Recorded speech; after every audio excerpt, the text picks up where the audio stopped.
En 2005, le réalisateur Mick Garris décide de réunir les plus grands noms du cinéma d'horreur pour une série anthologique.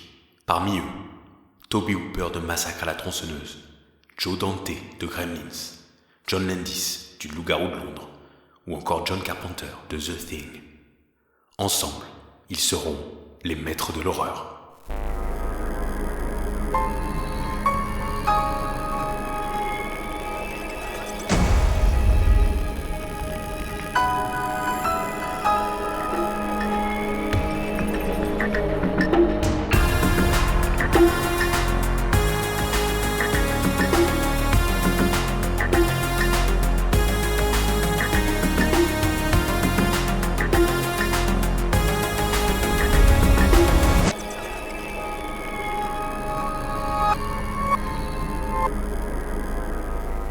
Bonjour à tous, quel plaisir de vous accueillir dans un tout nouveau podcast.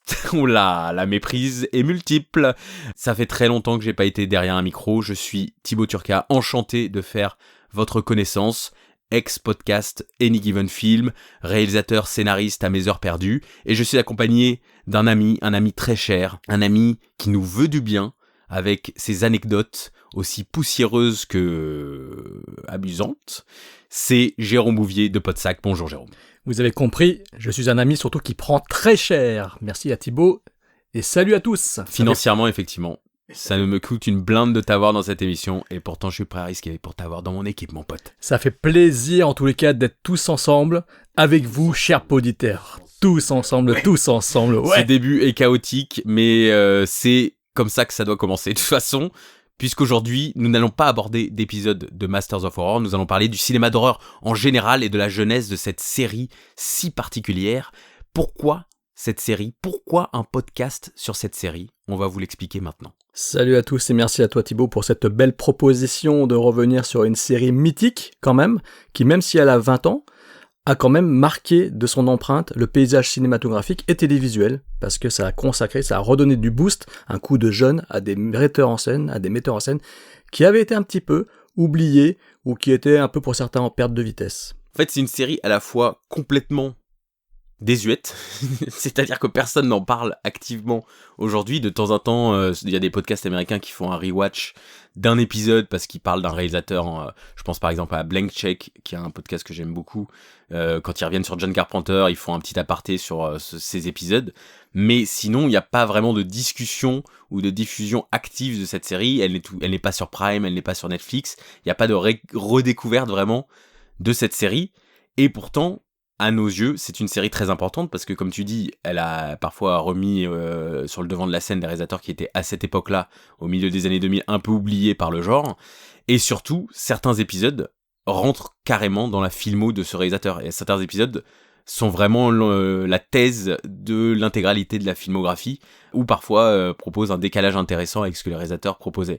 Non mais je pense qu'il est important, au lieu de faire un podcast de nouveautés, de donner un coup de projecteur aussi sur des projets un peu oubliés qui permettent de parler du cinéma d'horreur en général, qui est un genre qu'on adore. Et de son évolution.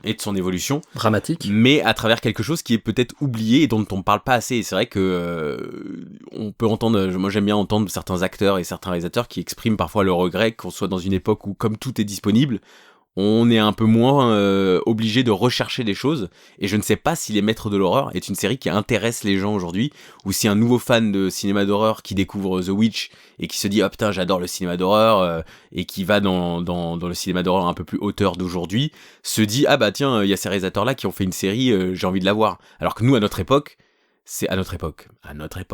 c'était vraiment genre... Oh mon Dieu, des épisodes réalisés par John Carpenter et Tobe Hooper, c'est incroyable, on voulait voir ça. Et c'est là peut-être qu'on va commencer par ça, c'est un épisode prologue aujourd'hui pour parler de la série et de ce que le cinéma d'horreur était pour nous, finalement, parce que c'est peut-être notre genre de prédilection. Et puis il faut aussi dire une chose, c'est que quand la série a été mise en avant dans la presse spécialisée, moi je sais qu'en tant que jeune lecteur de ces revues spécialisées françaises... Jeune lecteur, en 2005, tu avais déjà 50 ans, Jérôme. Donc j'étais déjà complètement sous le choc d'apprendre qu'il y avait une série où c'était No Limit. Et en fait, moi, c'est ça que j'avais retenu du projet. C'était No Limit vous avez tel temps de jour, c'était déjà Blumhouse Pictures avant l'heure, mais avec le no limit, vous faites ce que vous voulez. Et ça, j'étais déjà en mode, waouh, chaque épisode va être une tuerie. Et je m'étais déjà préparé à acheter chaque DVD à l'unité quand ils avaient annoncé leur sortie. Après, le prix, on en reviendra, ça m'a vite fait déchanter. Mais c'est vrai que, waouh, c'était déjà une claque. Et c'est vrai que c'est intéressant, comme tu dis, de se projeter dans ce contraste entre ce que l'on a aujourd'hui en matière de cinéma horrifique, où maintenant le cinéma horrifique doit plaire à la presse comme Télérama, Les Inrecuptibles, où il faut absolument mettre de la politique ou de l'autorisme, de l'autorisant dans le cinéma d'épouvante pour avoir une certaine noblesse. Et ils oublient en fait le côté cathartique, le côté fun qu'ils pouvaient avoir dans les années 70 ou 80 ou 90, avec quand même un soupçon de politique à l'intérieur, certes.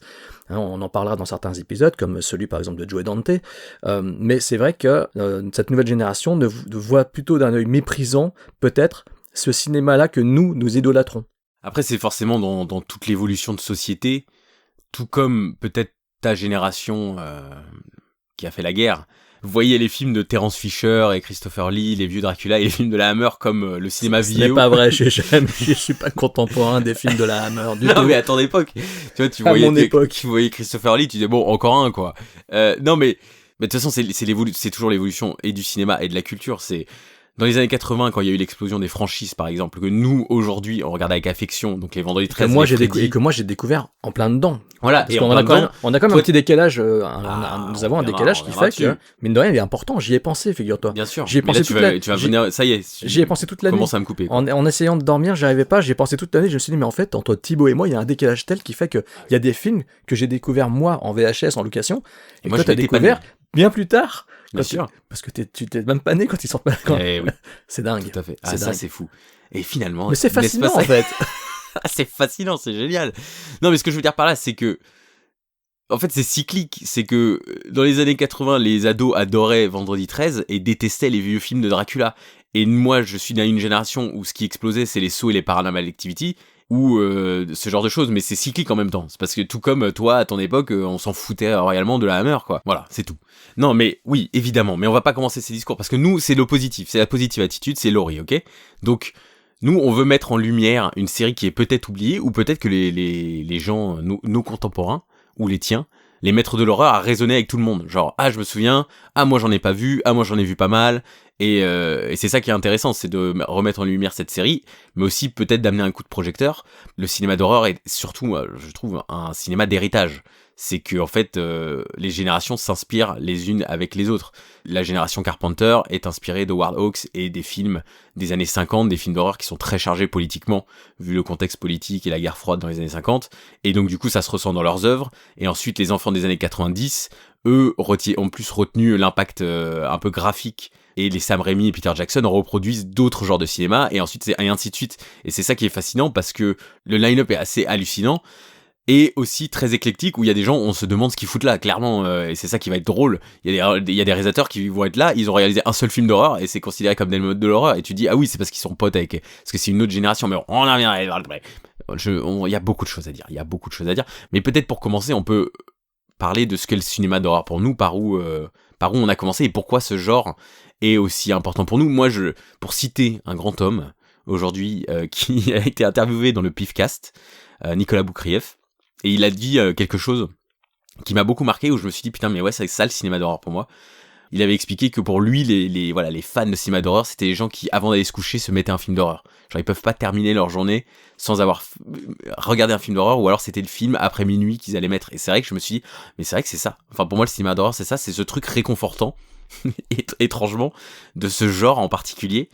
Mais j'avais trouvé cette phrase intéressante de le ciné. Moi, être fan de cinéma d'horreur, c'est-à-dire que le dernier film que je regarde avant d'aller me coucher, c'est un film d'horreur, parce que j'ai besoin de cette petite dose, quoi. Moi, pour ma part, par exemple, le cinéma d'horreur a toujours été un cinéma cathartique, parce que des fois, avec toute la pression que je pouvais subir au travers des études, au travers du travail, etc., ça me permettait vraiment d'évacuer tout ce que je subissais dans la journée. Donc moi, le cinéma d'horreur, je le voyais pas comme quelque chose de malsain, Par contre, quand j'en discutais avec mon père ou ma mère, avec la famille, pour eux, ils comprenaient pas cette passion que j'avais pour ce cinéma-là. Mais moi, c'était juste ludique. C'était un concept, en fait, j'allais m'immerger dedans pour me détendre et m'amuser. Et c'est vrai que c'est difficile à faire comprendre aujourd'hui à certaines personnes qui ne sont pas fans de genre que, en fait, quand tu regardes un film d'horreur, un film bourrin, même des fois, ça te permet de te libérer. C'est comme de l'endorphine quand tu fais du sport, quoi. Il y a un côté, voilà. Et je sais que des fois, il y a des moments, il y a des périodes où je suis en stress, par exemple, pour le travail, etc., la pression que tu reçois sur les épaules, et tu te dis, ouais, il faut regarder quelque chose qui soit justement un peu vénère, un peu gore, avec une créature, ou même un film dans lequel un film d'horreur Cocoon, un film d'horreur, une saga que tu sais que le film il est pas extraordinaire, un épisode de Police Academy, non je rigole, d'un Vendredi 13 ou un Freddy, et tu te dis tiens, je vais me mater ça va me faire du bien. Tu sais que t'es dans un endroit connu, tu es au chaud, tu sais ce que tu vas avoir, tu sais qu'il y a de quoi être déçu en regardant le métrage, mais peu importe. Et t'as ce petit côté aussi nostalgique des fois parce que évidemment quand on est fan de films d'horreur, on aime se replonger dans des vieilles franchises. Des fois on a envie de se faire toute la franchise d'un coup, des Vendredi 13, on a envie de se faire les Ghoulies 1, 2, 3 et 4. Voilà, c'est grand moment de vie, hein, voilà, comme vous pouvez le voir. On a envie de se replonger, on a envie de se replonger dans ce cinéma-là. Et c'est vrai que quand on se dit on va regarder un film d'horreur pour se détendre, je vous avoue, moi par exemple, je n'ai pas spécialement envie, bon, j'en regarde parce que je regarde quand même tout ce qui sort en matière de cinéma horrifique, mais des fois, j'ai envie de me mater plutôt un film plus ancien plutôt que me mater un film récent. Parce que le cinéma d'horreur d'une certaine période, qui sont justement un petit peu représentés par ces maîtres de l'horreur, correspondent à mon image du cinéma horrifique tel qu'il devrait être. Oui, parce qu'on est marqués tous par le cinéma de notre adolescence. Déjà. C'est ça. Tu savais que moi quand j'ai vu mes premiers films d'horreur, je suis allé les voir à l'étage en cachette pendant que les parents étaient avec leurs amis en train de discuter entre eux. Et qu'est-ce que les jeunes de la maison avaient loué comme vidéocassette? C'était Hellraiser, La Mouche, Bad Taste, le premier Critter, je l'ai découvert comme ça en VHS, alors que mes parents discutaient, mon père discutait avec ses confrères au rez-de-chaussée, quoi. Et nous on était à l'étage, on avait loué des films d'horreur et hop, c'était la surprise, quoi.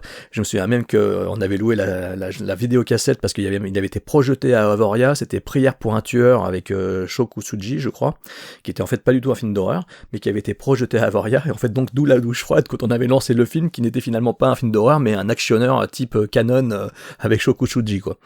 Mais c'est vrai que ce truc réconfortant, c'est un truc que j'ai identifié après la phrase de Boukrieff, que j'ai complètement mal cité aujourd'hui, je suis désolé au Pifcast et à monsieur Boukrieff. C'est ce truc réconfortant, en fait, parce qu'on est dans un genre ultra codifié.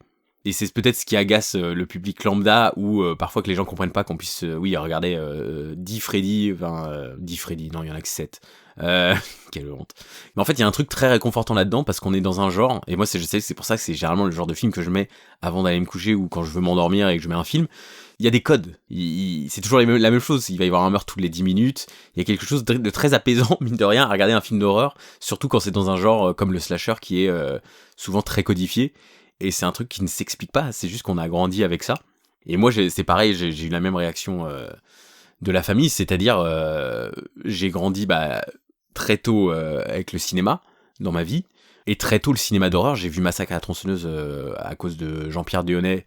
Et du coup, ça m'a tout de suite donné une passion du cinéma d'horreur. Et moi, quand j'étais plus jeune, par exemple, au vidéoclub, j'étais fasciné par les jaquettes de cinéma d'horreur. Genre les jaquettes des Freddy, les jaquettes VHS d'époque. Ça m'avait vraiment marqué. Et pour le podcast, je suis allé revoir quel était le premier Mad Movies, qui était un peu quand même la figure emblématique presse de ce cinéma de genre. Et le premier Mad Movies que j'ai eu, qui parlait de La Main qui tue et Vorace, qui sont deux de mes films cultes d'adolescence, c'était Wild Wild West en cover, et c'était l'été 99, donc j'avais 9 ans, et j'achète Mad Movies, ou alors il y a que des descriptions horribles, il y a que des photos ultra trash, etc. Ça me fascinait, j'étais là, putain, il y a un film où il y a une main qui est coupée et qui attaque quelqu'un, quoi, c'est genre, c'est une imagerie tout de suite très évocatrice, finalement.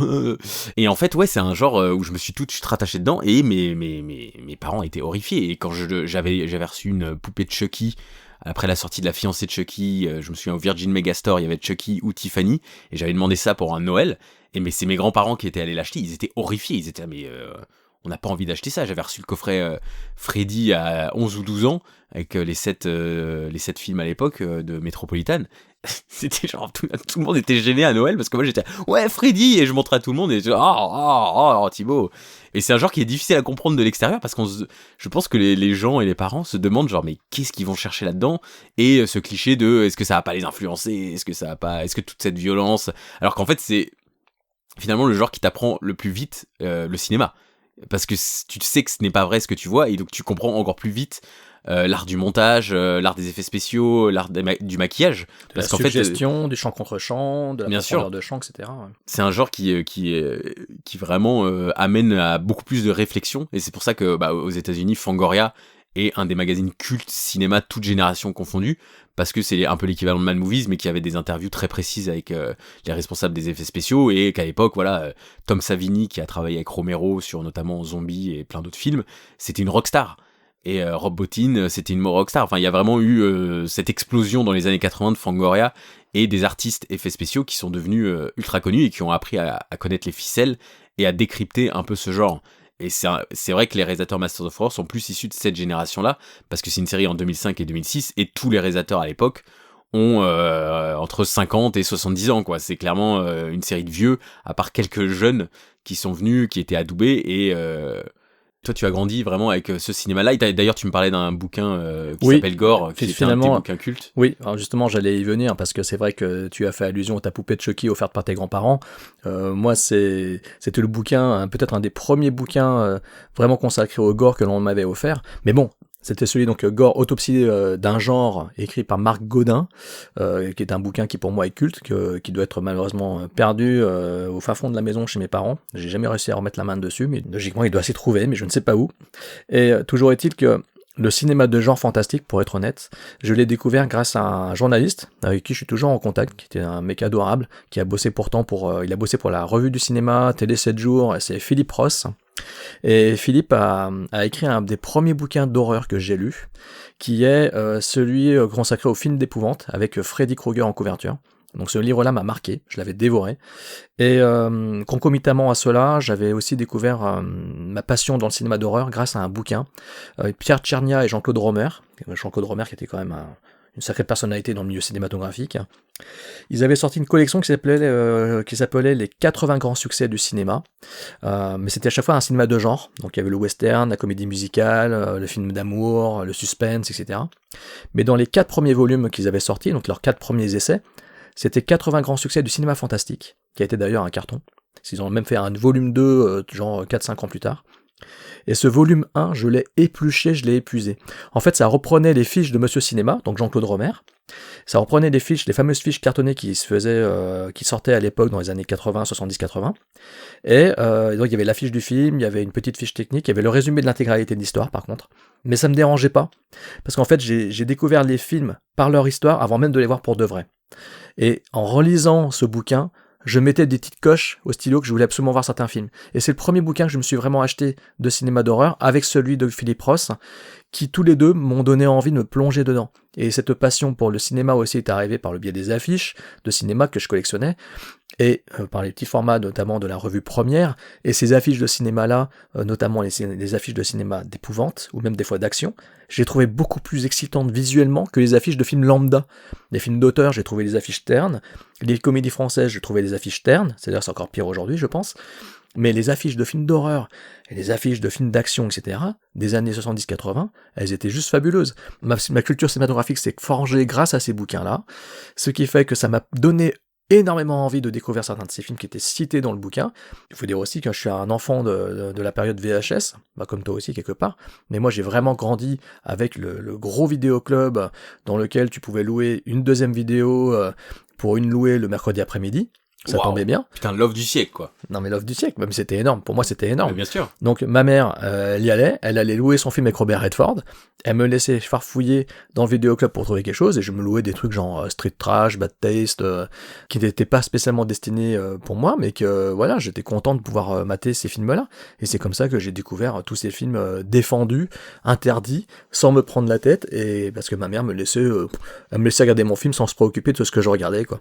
Ça aurait été différent avec mon père, je pense. Mon père était beaucoup plus strict là-dessus parce que lui, il considérait que le cinéma d'horreur, t'en avais vu un, t'en avais vu 1000. Mon père n'a jamais aimé le cinéma d'épouvante, j'ai le cinéma fantastique d'horreur. Il n'a jamais compris mon intérêt pour ça. Il le comprend toujours pas, même si, curieusement, il a adoré Fog de John Carpenter. C'est arrivé des fois que mon père me dise oh, j'ai regardé un film hier soir en deuxième partie de soirée, écoute ça t'aurait plu, j'étais curieux, il y avait un vieux bonhomme qui parle d'une légende au bord de l'océan aux États-Unis, puis après il y a des fantômes et tout. Je sais pas, je me dis mais c'est quoi dont il parle? Je regarde sur le programme télévisé qui était Télérama, à la maison on lisait Télérama, et c'était Fog de Carpenter, et je me dis ouais mon père regardait Fog quoi. C'était très marrant. Tout comme il a adoré aussi, il aime peut-être Carpenter, s'il a adoré, mon père il adore Christine par exemple. Le film Christine, il est fan, quoi. Ça, mais c'est peut-être aussi dû à la musique, à la voiture. Il y a plein de détails. Tout ce que King avait fait dedans, qui plaisait au lecteur et qui plaisait d'ailleurs à King, parce que c'est un grand fan de rock'n'roll et de belles voitures, etc. Et ça se retranscrit là-dedans. Et puis mon père étant lui-même fan de voitures et de rock'n'roll, bah, ça a pas loupé, ça avait matché, quoi. Donc, c'est vraiment un héritage de ces lectures que j'ai eues. Donc merci à Philippe Ross, parce que c'est quand même aussi lui, puis merci à Jean-Claude Romer, que lui par contre je l'ai pas connu, et Pierre Tchernia non plus, père et leur âme. Mais ouais, c'est des grandes lectures qui m'ont marqué et qui m'ont conduit ensuite, effectivement, un peu plus tard que toi, parce que je pense que mon premier Mad Movies, alors c'est pas un Mad Movies que j'ai acheté en premier, c'est un écran fantastique. Un écran fantastique de mémoire à la sortie, je crois, de Ghostbusters 2. Donc ouais, c'était ça, c'était un numéro estival avec Ghostbusters 2 en couverture, et donc dedans il y avait le cinéma de Choi Ark qui était d'ailleurs relaté en long et en large et en travers, et d'autres films devenus cultes depuis. Mais c'est vrai que j'ai commencé en fait vraiment à lire la presse fantastique cet été-là, avec le Mad Movies de cette époque et l'écran fantastique de cette époque. Voilà, donc j'avais 12-13 ans à ce moment-là. C'est vrai que le cinéma d'horreur reste un cinéma de l'interdit. C'est là où tu développes aussi une curiosité pour, oui, les films de transgression, etc. Moi, voilà, Bad Taste, enfin les premiers Peter Jackson, Braindead, c'était genre le Graal. Genre, il fallait absolument que je voie ce film avec ce climax où apparemment le héros, il déversait des litres et des litres de sang dans la maison. Enfin, il y avait quand même une énorme curiosité pour le cinéma gore en particulier. Moi c'est ça qui me plaisait, et quand j'ai essayé de répliquer ça plus tard en devenant réalisateur et scénariste, c'était le gore, quoi. C'est vrai que mais pas dans le côté trash, torture porn, plus dans le côté grand guignol du gore de Sacré Graal, Bad Taste, Braindead, Evil Dead 2. Et moi c'est ça qui me plaisait, c'était le sang. Et oui, moi j'ai grandi je suis né en 90, donc j'ai grandi avec Freddy, Chucky. C'était vraiment mes héros. Les héros de mon adolescence et de mon enfance. Genre vraiment Chucky, la fiancée de Chucky, c'est un film que j'ai loué très très tôt grâce à mon père, parce qu'à l'époque, le vidéoclub MJS Vidéo Boulogne-Billancourt, il me laissait pas louer toutes les vidéos non plus. Je me souviens, 6ème sens, j'avais dit négocier que c'était pour mes parents, par exemple. Parce qu'ils me disaient, c'est interdit moins de 12 ans. Et je dis, c'est pour mes parents. Et Hervé de MJS Vidéo m'avait laissé prendre la cassette, et c'est comme ça qu'est venue la passion du cinéma et le côté un peu geek, un poil asocial que j'avais dans mon adolescence, où j'étais vraiment monopassion cinéma. Mes murs étaient couverts d'affiches de films. Là, on vit une époque extraordinaire pour le cinéma d'horreur aujourd'hui, mais au début des années 2000, on y reviendra, quand les Maîtres de l'horreur a été créés, c'était aussi le grand renouveau avec l'arrivée du DVD, et il y a eu une explosion du cinéma de genre, horreur et fantastique, dans les vidéoclubs et au cinéma, quoi. C'était le début des années 2000, c'était extraordinaire ce qui se passait, quoi. Et oui, moi j'ai grandi avec ça, et je me souviens d'un été par exemple où j'étais tellement obsédé par les VHS et les DVD que j'avais passé mon été en roller à MJS Vidéo à les aider à ranger. Et au bout d'un moment, Hervé m'avait dit, mais t'as pas d'amis, ou tu fais quoi de ton été? Parce qu'en fait, je passais mes après-midi là-bas, et je repartais avec un Freddy ou un Chucky ou un autre film d'horreur. Et c'est comme ça que j'ai découvert un peu, ma cinéphilie c'est construite un peu comme ça dans les années 2000. Oui, et finalement, comment on s'est rencontrés? Est-ce qu'on peut revenir sur notre croisement de route pour expliquer un peu aux gens, avant d'attaquer le vif du sujet, les Maîtres de l'horreur, et qui nous connaissent un petit peu? Les gens ne nous connaissent pas, Jérôme, tu me regardes comme si Jérôme Bouvier, évidemment, Jérôme Bouvier et Village Chimétrie, on connaît son histoire, tu sais, les gens ne nous connaissent pas, il faut les accrocher un petit peu. Et ben c'est très simple, on s'est rencontrés dans une convention type Comic-Con Japan Expo. On avait tous les deux un podcast à l'époque. Donc moi je faisais partie de la team Any Given Film. Et moi de la team Podsac, voilà, que l'on avait créé avec 2011. En 2011, avec deux potes comme moi, qui étaient étudiants en droit, parce que je suis juriste aujourd'hui. Eux, c'était des poditeurs, effrénés de plein de podcasts, surtout Anthony, et il voulait absolument en faire. Donc il nous a motivé Fred et moi à le faire. Fred, il a embrayé directement parce que à l'époque, tout ce que disait Tony, c'était parole d'évangile pour Fred. C'était un suiveur. Dans ta gueule. Non, c'était une vanne, c'était une petite vanne affectueuse. Mais c'est vrai que Fred était tout de suite enthousiaste et puis moi, en fait, j'étais plus en mode, oui, pourquoi pas, ouais, pourquoi pas. Bah, après, je voyais pas du tout ce que c'était, je voyais pas l'intérêt. Bah oui, mais en même temps, comme disait Tony, il me disait, mais Jérôme, regarde, ça fait des années que l'on regarde des films ensemble, parce que c'est vrai que ça fait des années que Fred, Anthony et moi, depuis nos années d'études à Lyon, on se matait des films, on allait louer des VHS, tout ça, et après on digressait, on discutait des films pendant des plombes, dans ma piole étudiante ou dans celle de Fred, et donc en fait finalement on faisait déjà ça ensemble. Donc Tony m'a convaincu en me disant, on le fait déjà, donc on a juste à s'enregistrer puis c'est bon. Donc Podsac est né comme ça. Et puis après, à faire des thématiques, à essayer de trouver des sujets. Bon, après, c'est vrai que c'est moi qui ai un peu plus mis mon grain de sel, parce que moi, j'étais un peu le cinéphile, peut-être plus frénétique de la bande. Plus moins mainstream, mais plus à digresser sur des, comme toi, hein, sur des films complètement oubliés, ou des trucs obscurs, ou des films bis complètement frappés du ciboulot. Et ce qui fait que... c'est une expression des années 70. Oh là là là. Mais je suis un vieux, c'est pour ça. Et donc voilà, et c'est vrai que c'est moi qui ai un peu tiré Podsac vers l'étude de cinéma de genre, des thématiques des fois un peu faux-folles, faire les franchises, etc. Et donc, nous sommes croisés, toi et moi, justement, parce que Fred était un gros auditeur de Any Given Film, de votre podcast, et nous nous sommes croisés, justement, au Comic-Con Japan Expo cet en moment-là. 2012. J'ai même des photos qui en attestent, à l'époque. Donc, on te voit faire la gueule, comme tu faisais déjà souvent la gueule. Sympa. C'est là que nous nous étions tous rencontrés, on était tombés les uns sur les autres, et qu'ensuite, on a eu l'idée de faire quelques petites... incartades dans le podcast d'Any Given Film, puis inversement. Oui, on s'invitait mutuellement. Et ensuite, là, on est vraiment devenus amis, proches, je dirais même plus, très proches. C'était pour un tournage où tu m'avais débloqué une situation pour tourner un court-métrage dans un centre, dans un Intermarché, près de chez toi. Ouais. Et donc, du coup, c'est là où on avait un peu cassé le 4e mur et j'avais découvert, oui, ta passion collection, parce qu'on est entouré là de milliers de CD et de Blu-ray et de DVD dans la chambre télé de Jérôme. Et puis au fil des années, on s'invitait dans nos podcasts mutuellement. J'ai fait pas mal d'épisodes de Podsac, toujours à peu près avec une thématique horreur. Carrément. Et ensuite, quand j'ai eu l'idée de ce podcast, Les Maîtres de l'Horreur, parce que c'est moi qui ai eu l'idée, ok. Non, c'était il y a 1 an. Vraiment, il y a 1 an. J'écoutais Blank Check avec Griffin Newman et Davin Sims. Et c'était un épisode sur Carpenter, avec Drew McWeeny, qui est donc le scénariste des 2 épisodes Maîtres de l'Horreur réalisés par Carpenter. Et grosso modo, je me suis dit, putain, c'est vrai, les Maîtres de l'Horreur, et moi, je les avais pas en DVD, c'était il y a 1 an. Je me suis dit, putain, je me referais bien cette série. Et après, tout d'un coup, tout s'est lié. Et je me suis dit, mais en vrai, ça serait intéressant de reparler de ces réalisateurs-là, parce que, ok, Carpenter, tout le monde en parle aujourd'hui, mais qui parle de Coscarelli aujourd'hui, quoi? Qui parle de Stuart Gordon? Et en fait, c'est des réalisateurs qui étaient quand même très impactants dans notre vie, et à cette époque-là, qui sortaient quand même encore des films, ou alors leurs films commençaient à être réédités en DVD. Donc il y avait, dans les années 2000, il y avait une réémergence de ces talents-là. Et je me suis dit, non mais en vrai, il faudrait faire un rewatch podcast, qui sont des podcasts, un style de podcast très populaire aux États-Unis, où souvent c'est des acteurs de la série. Donc il y a Scrubs avec Zach Braff et Donald Faison, il y a Office Ladies avec 2 actrices de The Office, et c'est des gens qui rematent les épisodes, qui rewatch les épisodes, et qui commentent en même temps. Et c'est un exercice très agréable, parce qu'en plus ils donnent des anecdotes.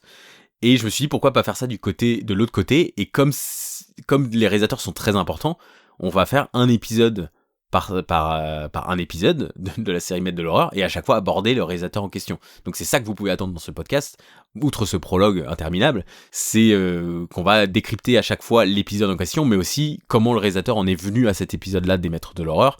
Et c'est ça qui me stimulait, et évidemment, dès que j'y ai pensé, je me suis dit, l'encyclopédie vivante, mon Pierre Tchernia à moi, chez Ambouvier, qui approche en plus l'âge de pierre qu'il avait à l'époque des enfants de la télé. Donc du coup, il fallait que je profite de ça avant que la mémoire flanche, quoi. Parce que je me suis dit, il lui reste 2-3 ans, après il va se souvenir de rien, donc c'est maintenant ou jamais, quoi. Et du coup, je te remercie de m'avoir rejoint dans cette aventure. De toute façon, avec qui d'autre j'aurais pu le faire, ça? Honnêtement, avec qui d'autre j'aurais pu le faire? Je crois même que des membres de Podsac, je suis peut-être le seul à avoir vu tous les épisodes en intégralité des 3 saisons des Maîtres de l'Horreur, donc voilà.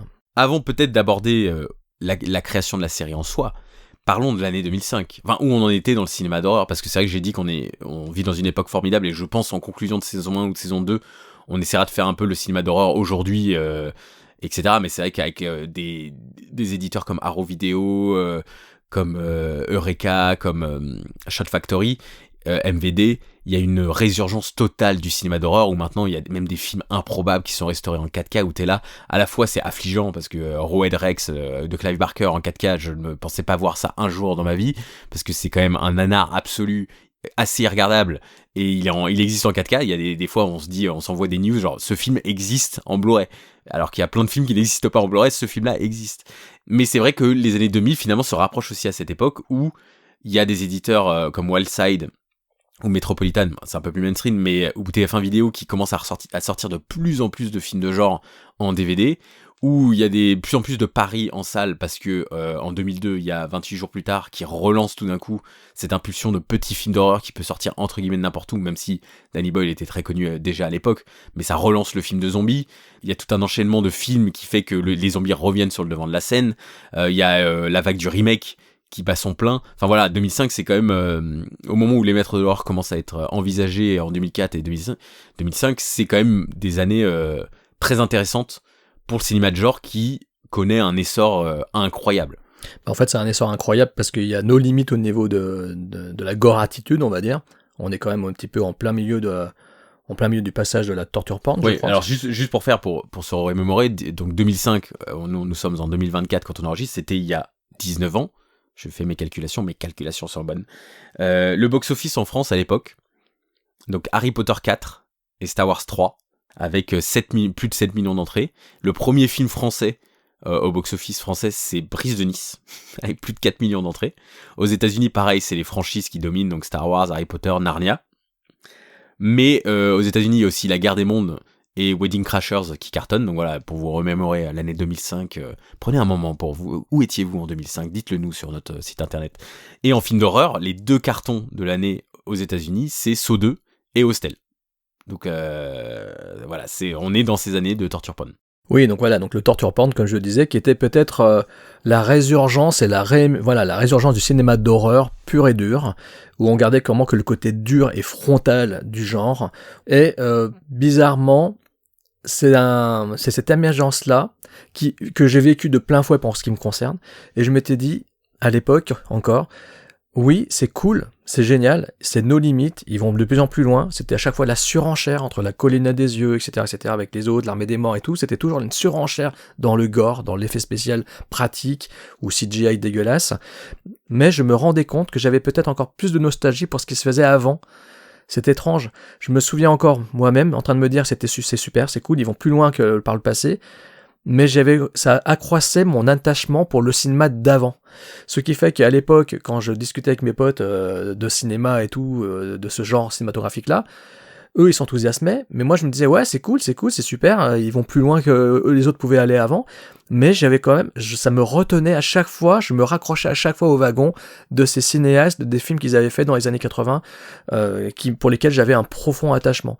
Donc en 2005, j'étais encore plus ancré, plus passionné par ce qui s'était passé avant, à des films de Craven de l'époque pour lesquels je vouais un culte absolu, en me disant que je vouerais encore un culte absolu au Sous-sol de la peur, à Shocker, à L'Emprise des ténèbres, plus que à Saw numéro 2 ou Saw numéro 3 ou La colline à des yeux. C'est étrange, hein, je sais que ça peut paraître étrange, mais voilà, cette nouvelle mouvance pour le no limit dans l'horrifique ne faisait qu'accroître en fait ma nostalgie du cinéma d'il y a 15-20 ans en arrière, quoi. On quitte un peu les années 90 avec des nouvelles franchises.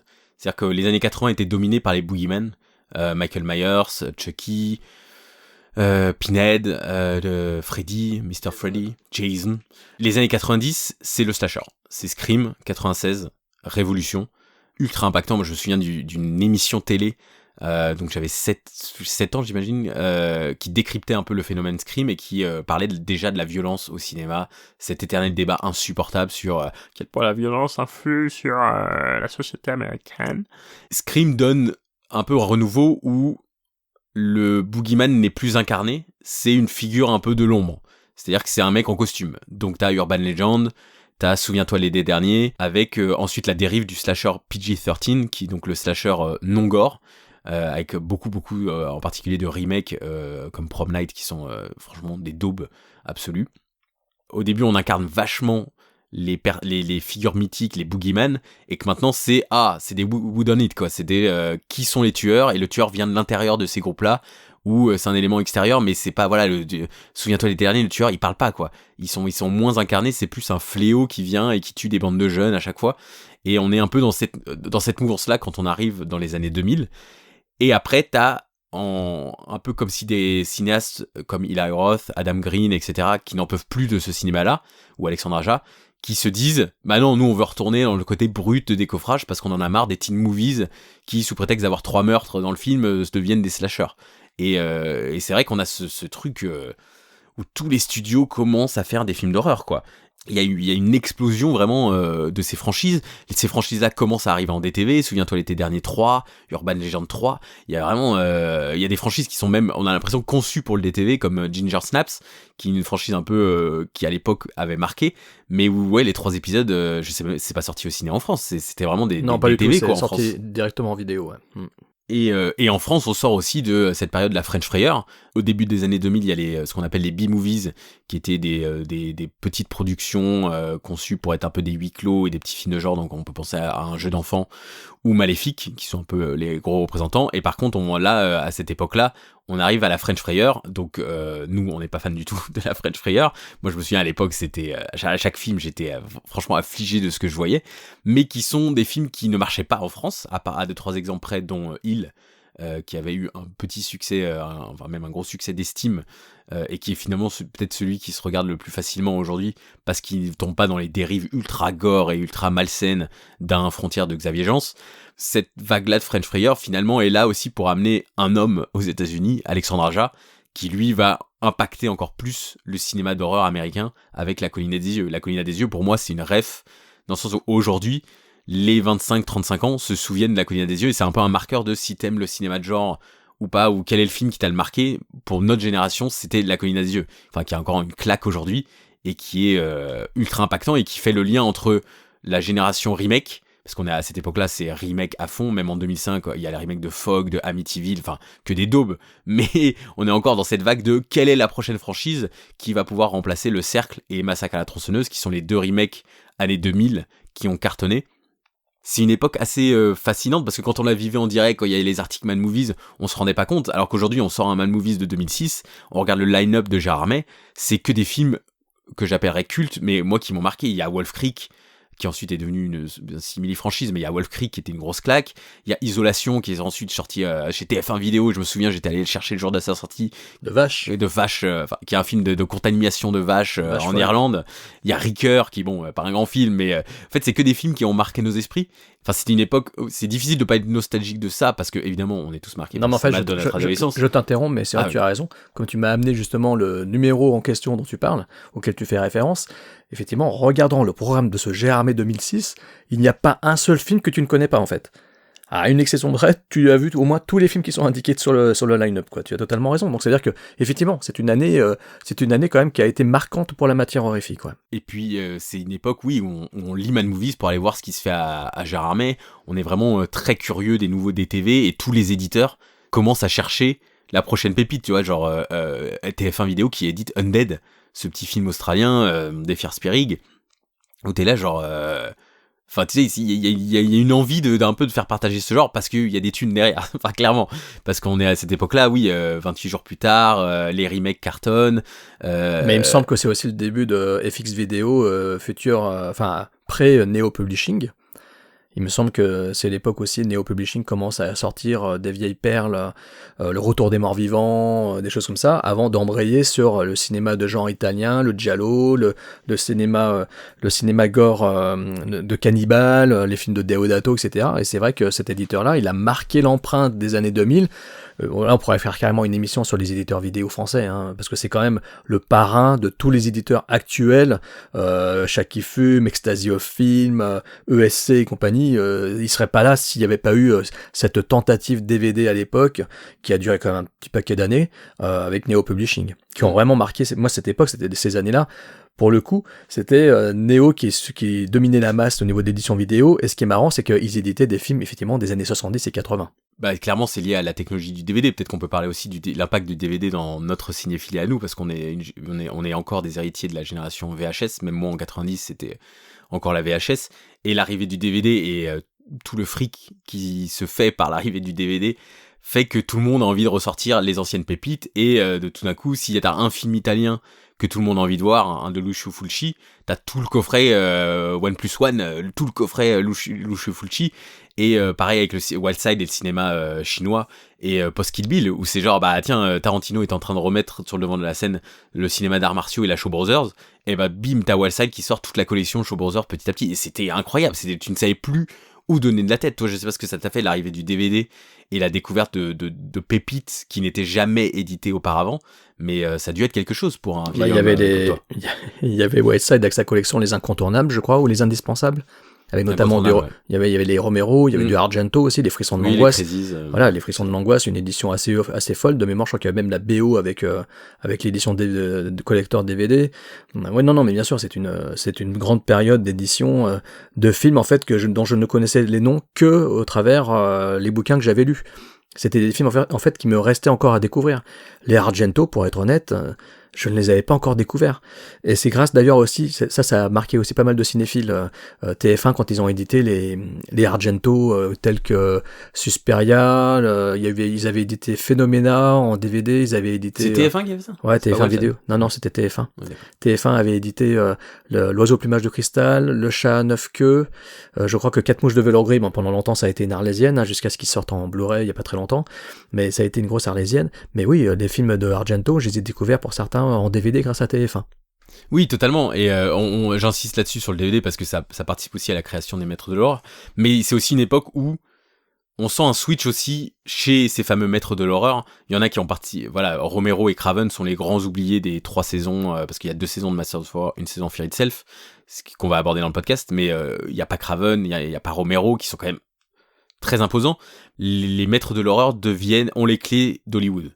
C'est-à-dire que, bah, clairement, ces 2 noms en particulier, Sam Raimi et Peter Jackson, donc qui viennent du splatter, qui viennent de Evil Dead, qui viennent de Bad Taste, de Brain Dead, à qui on donne petit à petit des plus gros films. Donc Sam Raimi, dans les années 90, il fait beaucoup de tentatives, il fait Quick and the Dead, il fait un plan simple, et ensuite on lui confie Spider-Man, qui devient la première franchise de super-héros après Blade, mais là où on est à un niveau au-dessus de résultats box-office et qui lance clairement les films de super-héros.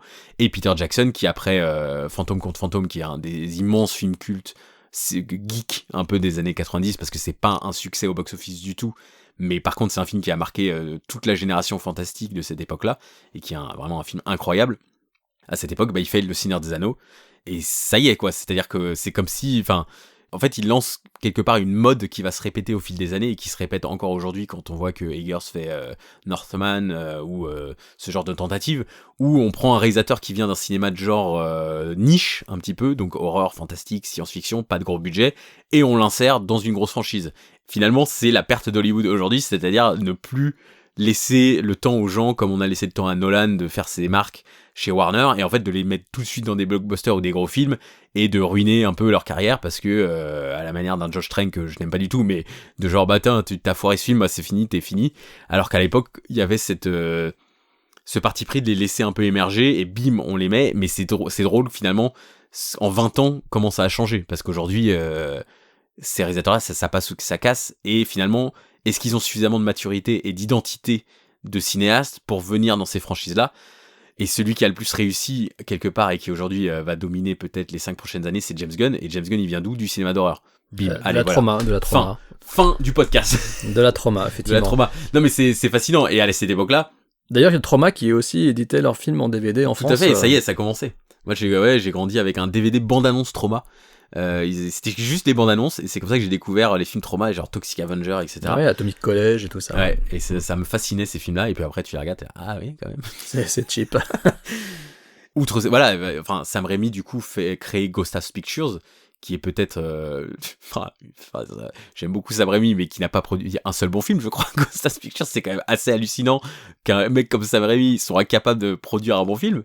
Je sais pas, faudra aller voir Ghost House Pictures, mais voilà, Sam Raimi a sa société de production. Quentin Tarantino, il produit Hostel.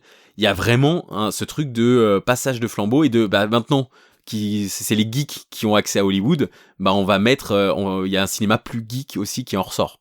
Toi, qu'est-ce que ça t'a fait quand t'as vu Peter Jackson qui fait le Seigneur des Anneaux, genre Bah non, en fait, j'ai plus été impacté par Sam Raimi qui passait des Evil Dead à Spider-Man, alors que pourtant je voyais bien qu'il avait fait Un plan simple et Quick and the Dead, qui sont des films que j'adore. Pour l'amour du jeu, Kevin Costner. Alors pour l'amour du jeu, c'est le seul film de Sam Raimi que je n'ai pas vu. Mais moi, pour moi, Sam Raimi, oui, Intuition, oui, voilà. Non, mais pour moi, Sam Raimi, c'était vraiment le mec qui avait fait les Evil Dead, quoi. C'était le parrain de ce cinéma gore décomplexé, un peu foufou, avec des mouvements de caméra complètement dingues. Et il y a pas longtemps, quelqu'un m'a dit, ouais, mais tu sais, j'ai regardé Evil Dead le premier, waouh, ça a pris un coup dans la gueule. Et je me dis, oui, certes, parce que maintenant on est habitué à des effets numériques, à des effets de caméra, du matériel, ils ont du matos qui permet de faire ce que faisait à l'époque avec des bouts de ficelle, une mobilette et du scotch, Sam Raimi en 1980-82. Mais quand même, n'empêche, ça m'avait marqué, et quand il est arrivé avec les Spider-Man, j'étais heureux, je m'étais dit, waouh, trop cool. Ce cinéaste que j'idolâtre, qui même quand il fait un western avec Sharon Stone, il arrive à faire des trucs complètement barrés. Moi, personnellement, Mort ou Vivre, Quick and the Dead, je suis fan de ce film, j'adore ce film. Énorme hommage au cinéma de genre italien, avec des mouvements de caméra complètement fous, il n'y a pas un duel qui ressemble à un autre. Enfin, je suis fan de ce film, je suis fan de la musique de Alan Silvestri. Sharon Stone, elle est magnifique dedans, enfin bref, voilà. Je suis fan de Quick and the Dead, je l'ai vu, je crois, 4 fois en salle quand il est sorti. C'est avec Scream, je crois, ça fait partie des quelques films que j'ai dû voir un paquet de fois à la sortie en salle. Quand il est arrivé ce Spider-Man, je m'étais dit, waouh, là c'est une vraie franchise, enfin c'était pas encore une franchise, mais c'était un vrai film de studio, avec du gros matos, avec du gros budget, et il adaptait en fait le personnage de super-héros que j'idolâtrais le plus. Alors j'étais un gros fan des X-Men, mais j'étais aussi un énorme fan de l'araignée, de Spider-Man. Et quand le film est sorti, j'étais super heureux. Alors par contre, Peter Jackson, contrairement à toi peut-être, j'ai toujours eu beaucoup d'affection, j'ai une énorme affection pour Bad Taste et donc Branded, et puis pour Phantom Fantôme, pour moi c'est un chef-d'œuvre aussi. Mais bizarrement, Le Seigneur des Anneaux, quand il est arrivé dessus, ça m'a pas fait le même effet qu'avec Spider-Man. C'est-à-dire que j'étais en mode, ouais, c'est cool. Alors déjà, bon, les romans de Tolkien, j'avais pas réussi à aller au-delà de la moitié du deuxième tome. Oh. Donc j'étais pas du tout... Ouais, je sais, je suis pas fan du tout d'Heroic Fantasy. Donc voilà, cinématographiquement parlant, à quelques exceptions près, comme Dark Crystal, etc., j'ai toujours eu du mal avec ça. J'ai toujours besoin, en fait, d'avoir un peu un ancrage dans la réalité, dans le monde réel, plutôt qu'un truc complètement imaginaire, avec des personnages imaginaires, avec des créatures imaginaires. Dès que ça sort vraiment de la réalité, j'ai du mal. Pour ça que Spider-Man, comme ça se passe dans un cadre quand même, voilà, c'était dans mes lectures certes, mais on est quand même dans un monde simili-réel, à part les super-héros, on est quand même dans un truc qui est un peu ancré dans notre réalité. Le Seigneur des Anneaux, c'était pas le cas. Donc à la lecture, j'avais du mal, et quand Peter Jackson donc s'est lancé dedans, avec les moyens avec ses propres moyens, avec la volonté de montrer après Fantôme contre Fantôme qu'il pouvait tourner un truc en Nouvelle-Zélande avec son pote Richard Taylor de la Weta pour faire les effets spéciaux qu'ils avaient fait. J'étais fasciné, j'étais là à me dire ouais, c'est fascinant parce que ce mec montre qu'il a les couilles et qu'il est capable de faire un truc chez lui avec un budget qui est quand même bien moindre que ça aurait dû être, que ça aurait dû coûter ailleurs sur un autre territoire, pour pas dire les États-Unis par exemple. Et il montrait qu'il était capable de faire un truc monstrueux. Et donc là, j'étais admiratif, mais j'étais pas enthousiaste comme pour Spider-Man. Oui, non, mais c'est pas la question d'être. On s'en fout de ton avis complètement obsolète sur le Seigneur des Anneaux. Mais non, mais je voulais dire, t'as un nom comme ça qui s'occupe de la plus grande franchise ever, quoi. Enfin, c'est quand même hallucinant, alors qu'il vient d'un cinéma Meet the Feebles, quoi. Mais mec, avant lui, ouais. Ralph Bakshi, il avait fait aussi son adaptation de Seigneur des Anneaux, et le film est connu pour pas être beau, quoi. Oui, enfin, Ralph, c'était un maître d'horreur Non, c'était un maître de l'animation. Quel rapport ? Il vient du cinéma. Quel rapport entre un mec qui vient de l'horreur et qui fait le Seigneur des Anneaux ? Autant de différences qu'un mec qui fait de l'animation, qui fait de l'animation un peu pas porn, mais un peu barré, et qui fait le Seigneur des Anneaux en dessin animé, quoi. Oui, très bien.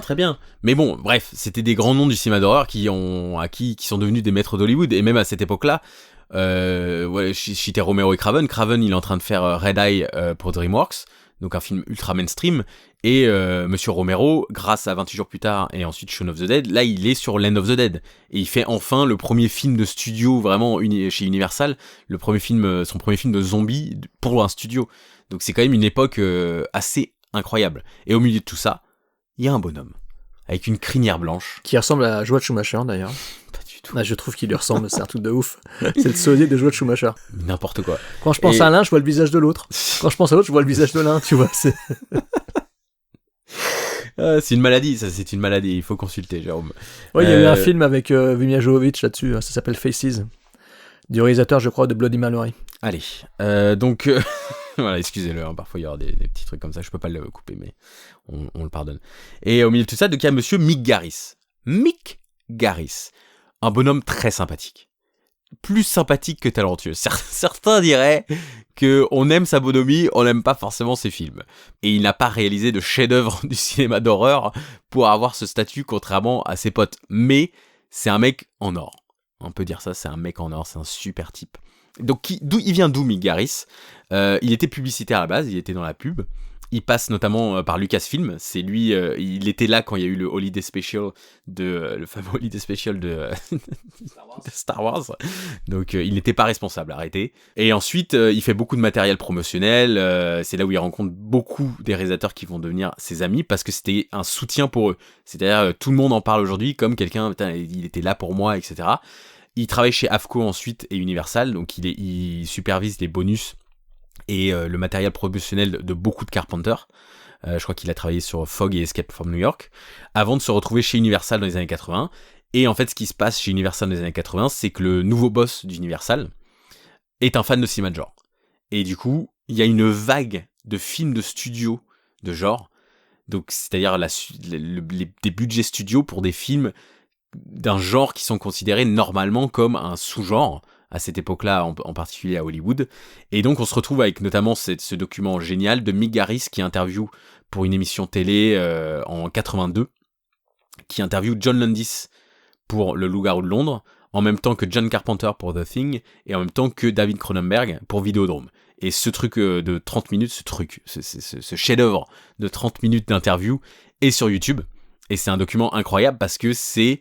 Oh mon Dieu, ça y est, le cinéma d'horreur arrive chez Universal et va connaître un nouvel essor avec 3 films qui sont cultissimes et qui vont être des références pour le genre. Et Universal, à cette époque-là, rachète les droits notamment à MGM de Chucky et rachètera ensuite plus tard notamment Fantasme, on en parlera dans l'épisode suivant sur Don Coscarelli. Mais il y a ce truc de Universal qui s'empare un peu du cinéma de genre et Mick Garris qui est au milieu de tout ça. Et qui a un personnage sympathique mais qui n'est pas un grand réalisateur et puis qui au fil des années donc va un peu superviser des 2e et 3e de franchise. Donc il va écrire La Mouche 2, il va s'occuper de Critters 2, de Psychose 4, des trucs très spécifiques où il est un peu dans des semi-nanars, semi-projets, c'est assez bancal sa carrière quoi. C'est mini film pour la tournée directement pour la vidéo, pour le câble, des choses comme ça. Ouais. Mais Mick Garris, pour moi, c'était le réalisateur qui avait fait Critters 2. Moi, j'étais fan de Critters, et Critters 2 qui avait été plébiscité par Alain Chabat, qui est d'ailleurs un gros fan de gore, notre Alain Chabat national. Il avait fait la préface du bouquin sur le cinéma gore dont je parlais tout à l'heure, de Marc Godin. Il y avait un philosophe qui avait, je crois que c'est Pascal Bruckner, qui avait fait un avant-propos, et il y avait une préface écrite par Alain Chabat. Donc Critters 2, donc effectivement, moi j'avais beaucoup d'affection pour ce film, parce que j'adorais déjà le premier, c'était un des premiers films d'épouvante d'horreur fantastique que j'avais regardé quand j'étais jeune, et donc Critters 2, quand il était sorti, il avait été estampillé, un prix décerné par l'équipe des nuls, avec Alain Chabat. C'est vrai que cette petite vignette qui était posée sur l'affiche m'avait déjà charmé à l'époque, ce qui fait que j'avais loué le film, et tout de suite je voyais bien les défauts de Critters 2 par rapport au premier. Excuse-moi de te couper, ce que tu dis m'inspire. On n'est pas en train de faire le truc sur Mick Garris, on va pas revenir sur sa carrière. Mais ce que je veux dire par là, c'est qu'il m'avait déjà paru très sympathique. Tu comprends ce que je veux dire ? Un mec en or. Voilà. Oui, mais un mec en or, je le savais pas.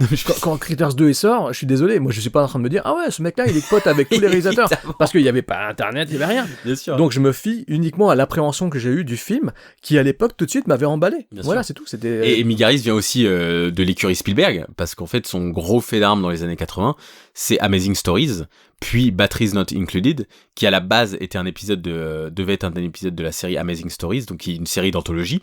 Histoire fantastique, et tout à fait. Et finalement, Batteries Not Included, Spielberg a tellement aimé le script qu'il en a fait une de ses productions. Et puis Mick Garris, surtout, c'est sa collaboration avec Stephen King, qui va le mener un peu à un autre statut, parce qu'il va être adoubé par Stephen King, notamment pour réaliser Shining. Il collabore... Le Fléau, surtout. Il collabore d'ailleurs sur, bien sûr, Le Fléau, la série. Et ensuite, Sleepwalkers, La Nuit déchirée. Et suite à ces 2 collaborations qui se passent bien avec Stephen King lui demande de réaliser sa version anti-Kubrick de Shining qu'il fera pour la télévision, et ensuite il refera, je crois qu'en tout il fait 7 adaptations. C'est vrai que moi je l'associais plus à Stephen King qu'autre chose au départ. Le fait qu'il vienne de l'écurie Spielberg, je ne connaissais pas. Quand ils ont annoncé le projet des Maîtres de l'horreur, pour moi Mick Garris c'était l'homme de l'ombre de Stephen King. Moi j'étais un énorme lecteur de Stephen King, j'étais fan de Stephen King. Et voilà, j'associais les deux personnages ensemble, c'était clairement ça. Après, moi je sais que les adaptations qu'il avait faites, j'avais pas été spécialement plus enthousiaste que ça. Mais ça montrait déjà que Stephen King ayant la réputation d'être quelqu'un de très dur, quelqu'un de pas tellement facile, je pense, au niveau de ses collaborateurs, de ceux à qui il fait confiance, même si on connaît le principe qu'il donne $1, il faut lui donner $1 pour qu'il accepte que tu adaptes son film, avec la permission qu'il puisse voir le film fini, etc. Comment ils appellent ça, les baby dollars, je sais comment ils appellent ça, là. Enfin bref. Donc, toujours est-il que je savais que King était difficile, et que donc Mick Garris puisse avoir autant l'aval de ce grand homme, que je considère comme un génie, c'était quand même pas rien, quoi. Et puis un grand réalisateur, Maximum Overdrive, dédicace. Je pense que ça, il a vite compris qu'il était. Cocaïnomane. Je pense qu'il a vite compris qu'il était pas fait pour ça. Hein. Et Mick Garris est donc au milieu de tout ça, et en fait, moi je me suis mis du coup en préparation pour ce podcast à écouter son podcast à lui qui s'est terminé en décembre dernier, qui a duré 10 ans. Qui s'appelle Post-Mortem avec Mick Garris, qui interviewe donc beaucoup de réalisateurs qu'il a côtoyés, et sa bienveillance est extrêmement contagieuse, et c'est un mec assez incroyable, qui est très doux dans sa voix, qui est juste un passionné absolu, et qui, quand il interviewe quelqu'un, ne passe pas des heures à vouloir poser sa question à lui. Dédicace à un auditeur, je commence les dédicaces dès le premier, à Étienne, avec qui j'ai regardé notamment un bonus du Pacte des Loups, où il y a Jean-Baptiste Torret qui interviewe Christophe Gans, et Jean-Baptiste Torret passe plus de temps à poser ses questions qu'à laisser Christophe Gans, qui est pourtant très loquace. C'est-à-dire que c'est insupportable à regarder. C'est que le mec, en fait, est tellement fier de ses questions, il pose une question pendant un quart d'heure. Et Mick Garris, lui, c'est l'antithèse de ça. C'est-à-dire que c'est un mec très simple. Et même, vous pouvez voir dans Fear and Film avec Landis, Cronenberg et Carpenter. C'est un mec très doué pour ce genre d'exercice, et ça se voit qu'il est passionné. Et on en arrive au maître de l'horreur. Finalement, au bout de 6 heures de podcast, vous allez savoir comment la série a été créée. Donc, grosso modo, Mick Garris a une idée. Un soir de déprime, de lamentation sur l'état du cinéma d'horreur, qui a mis un peu un roulé-boulet créatif à tous ses amis. Il voit que même si le cinéma d'horreur commence à renaître de ses cendres grâce au DVD et grâce à la resurgence du cinéma de genre au cinéma, les grands noms du cinéma d'horreur, à ses yeux, ne sont pas assez respectés. Et donc en 2002, tenez-vous bien, il organise un dîner dans un restaurant de Chairman Oaks qui s'appelle Le Petit Bistro. Et se retrouve donc là-bas Mick Garris, John Carpenter, Tobe Hooper, John Landis, Stuart Gordon, Joe Dante, Larry Cohen, Don Coscarelli, Guillermo del Toro, William Malone et Bob Burns. On peut imaginer aisément de quoi il parle dans ce dîner-là. C'est que des gens qui ont eu des problèmes avec le studio. Parce que ça, c'est un truc commun, comme tu disais, pourquoi les maîtres de l'horreur aussi c'est impactant, parce que ce côté no limit vient de cette frustration de cette génération, avec les combats incessants avec le studio, avec la MPAA, qui est donc la société de censure privée, qui se charge d'appliquer des ratings aux films, donc PG-13, le X fatal surtout. Le X fatal, qui est un gros sujet dans Fear and Film, parce que Cronenberg se prend plusieurs X, et à l'époque, on est dans les années 80, c'est la Reagan era, donc c'est genre la violence, c'est ok. C'était pas nos limites, c'était l'inverse total. C'était limite dans ta gueule direct, on te foutait un X dans la tronche et c'était terminé. Hein. Parce que le sexe c'est interdit. Voilà. Et par contre, la violence c'est ok, parce qu'il y a le Vietnam, il faut habituer les gens à. Puis il n'y a pas les vidéos nasties aussi en Angleterre. En Angleterre, il y a la grande époque des vidéos nasties où Evil Dead notamment et Massacre à la tronçonneuse ne sont introuvables. Et il a fallu attendre pour certains films que Arrow Video les sorte pour qu'ils sortent un peu de ce truc interdit.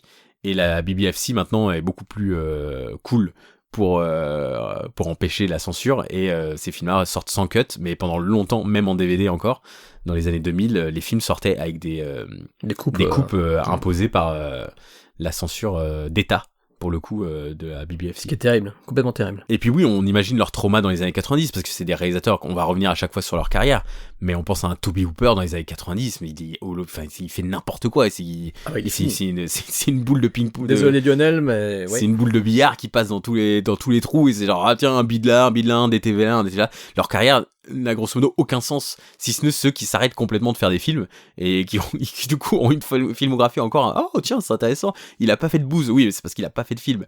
Mais ouais, il y a quand même une envie commune de cinéma parce que c'était tous des provocateurs dans leurs grandes époques, c'était tous des gens qui avançaient le schmilblick dans le cinéma d'horreur, et maintenant ils sont à deux doigts de devenir des has-beens. Et c'est drôle que Guillermo del Toro se retrouve là, parce que lui, à cette époque-là, il sort de quoi ? De Mimic, quelques années plus tôt, où il se fait mais démonter par les Weinstein, qui lui imposent des coupes sur le film pour que ça sorte chez Miramax, et il en sortira que en 2011 avec la Director's Cut, qui rétablit enfin sa vision d'un excellent film de genre en plus. Mais à cette époque-là, même Guillermo del Toro n'est pas respecté.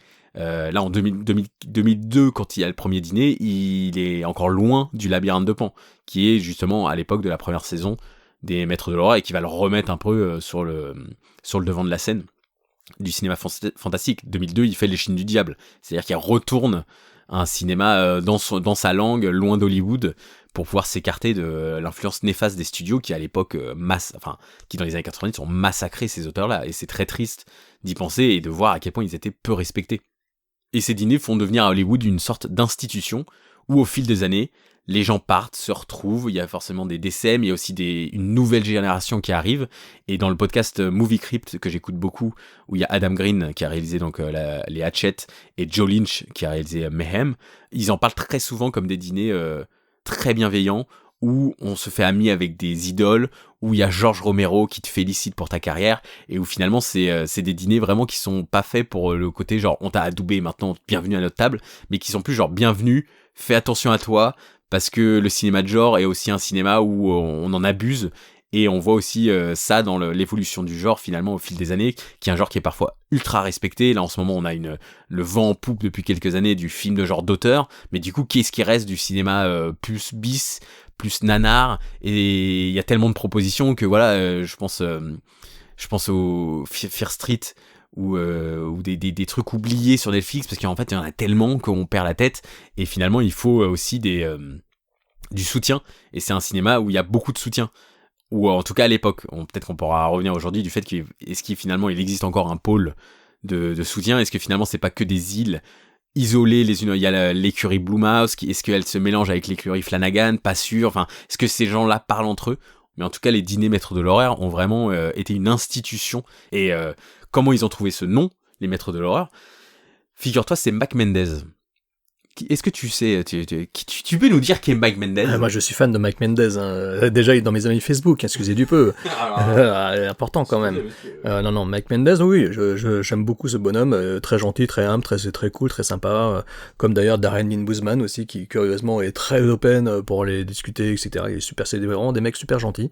Et Mike Mendez, oui, moi je le connais juste, surtout pour Le Couvent. Hein, oui, réalisateur plus série Z que ça. Oui, voilà. Mais Le Couvent, Adrienne Barbeau quand même. Lié à John Carpenter, film gore, film de genre, complètement vitaminé, complètement frappé, visuellement moche aujourd'hui je pense, mais qui quand même m'a marqué, et surtout pour sa séance au cinéma que j'ai vécu assez improbable à Lyon, avec un mec qui était en train de pisser dans le fond de l'allée, enfin, des filles qui gloussaient, je sais pas ce qu'elles foutaient, enfin, c'était, le cinéma le JC de la Pardieu, je m'en rappelle encore, une séance mémorable pour Le Couvent. Donc Mike Mendez, un réalisateur pour qui j'ai beaucoup d'affection. Un cinéaste assez bis. Mais pas vraiment de bons films. Non. Mais bon. Il a fait aussi Serial Killer, ça s'appelle comment ça? Il a fait son premier film qui était aussi chez Metropolitan. Et Grave Dancers aussi avec Dominic Purcell, qui est irregardable aussi. Oui, et récemment Don't Kill It avec Dolph Lundgren. Enfin bref, il continue sa carrière. Mais en 2002, ce cher Mike Mendez fait un documentaire qui s'appelle Masters of Horror. Et en fait, à ce dîner-là, c'est tous les maîtres de l'horreur qui étaient présents en 2002 le racontent, c'est qu'en fait, ils sont en train de faire beaucoup de bruit, de plaisanter, de boire du vin, L'Upatty Bistro, Sherman Oaks, il y a un anniversaire à côté, il y a une petite tension, genre on est en train de les gêner, et là Guillermo del Toro se serait levé et aurait dit un joyeux anniversaire de la part des maîtres de l'horreur. Et c'est comme ça que Mick Garris, tout d'un coup, ça crée un truc en lui, genre ça va être les dîners maîtres de l'horreur. Et quelques années plus tard, arrive cette série. Donc cette série est née d'un deal entre Anchor Bay. Donc Anchor Bay, c'est un éditeur DVD qui est un peu l'ancêtre de Shot Factory Scream Factory aux États-Unis, donc quelque part de Arrow Video et ses éditeurs spécialisés, qui dans les années 2000 et 90 a racheté beaucoup de franchises ou a obtenu les droits de beaucoup de franchises et a édité pas mal de ces films-là.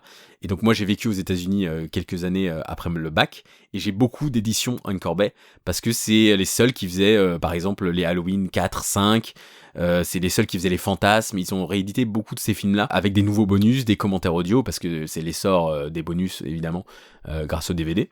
Anchor Bay donc se lie avec Showtime, qui est une chaîne TV du câble, donc une chaîne privée et payante, l'équivalent un petit peu de Canal+, et qui vient de changer de direction à cette époque-là, 2004-2005, et qui va connaître un énorme succès, notamment avec Dexter, Weeds et Californication, qui vont forger un peu sa réputation au fil des années. Et maintenant, Showtime, voilà, depuis, c'est devenu presque un network, parce qu'ils ont eu énormément d'influence sur les séries. Et à l'époque, c'était un peu des séries no limit. Californication, c'était, alors ça essayait de pousser le schmilblick dans le côté un peu cru et sexe, et Masters of Horror de l'autre côté, dans le côté un peu gore et traumatique, d'essayer de trouver de l'extrême. C'est comme ça qu'ils voulaient attirer, un peu comme Canal+, genre nous on va vous montrer des choses que les networks ne peuvent pas montrer parce qu'on est une chaîne privée. Et donc le deal extraordinaire de cette série, la proposition de Mick Garris à tous ces réalisateurs-là, c'est très simple. 2 millions de dollars. 10 jours de tournage par épisode à Vancouver. La moyenne télé à l'époque pour les épisodes comme ça, pour les anthologies, c'était plutôt 3 millions. Donc on est quand même dans une bonne moyenne, mais c'est énorme aujourd'hui par rapport au budget suite à l'arrivée du digital, etc. Où maintenant les budgets télé sont parfois coupés. Mais là à l'époque c'était 2 millions. Une liberté totale pour les réalisateurs qui ont le Final Cut et se retrouvent donc enfin sans les chaînes du studio, sans les chaînes de la censure, pour raconter des histoires. Donc parfois c'est des histoires qui viennent d'eux, parfois c'est des histoires qu'ils ont coécrites, parfois c'est des scénarios qu'ils ont choisis parmi une pile de listes que Mick Garris leur a donné. Et leur seul interlocuteur, c'est Mick Garris, donc leur ami, leur confident, qui est présent sur tous les tournages.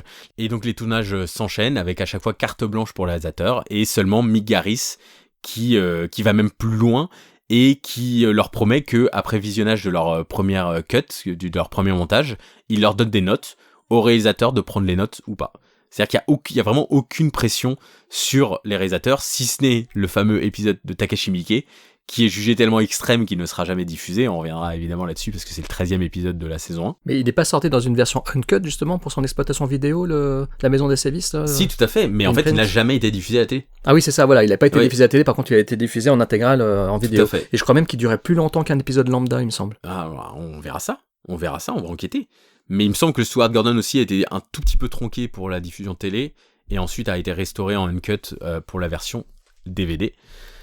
Il faut quand même applaudir Mick Garris au milieu de tout ça, parce que lui, il a géré en fait les égos de tous ces réalisateurs-là, et c'est des réalisateurs qui ont énormément d'égos, bonjour John Landis, qui sont habitués à tenir leur tournage, et certains ne voulaient pas rentrer dans le moule, et il fallait qu'ils restent tous dans ces paramètres, tout en leur laissant une liberté totale. Enfin, c'est quand même fou d'être à la fois le showrunner, l'ami, le confident, et de faire le lien avec la chaîne et les producteurs. Et il paraît que les producteurs étaient assez odieux. Dans les épisodes un peu rétrospectifs des Maîtres de l'horreur, il parle des collaborateurs de Mick Garris qui ont essayé plusieurs fois de mettre pression sur lui. Ils ont essayé de lui voler le titre Les Maîtres de l'horreur, parce qu'ils ont essayé de faire une série Les Maîtres de la science-fiction.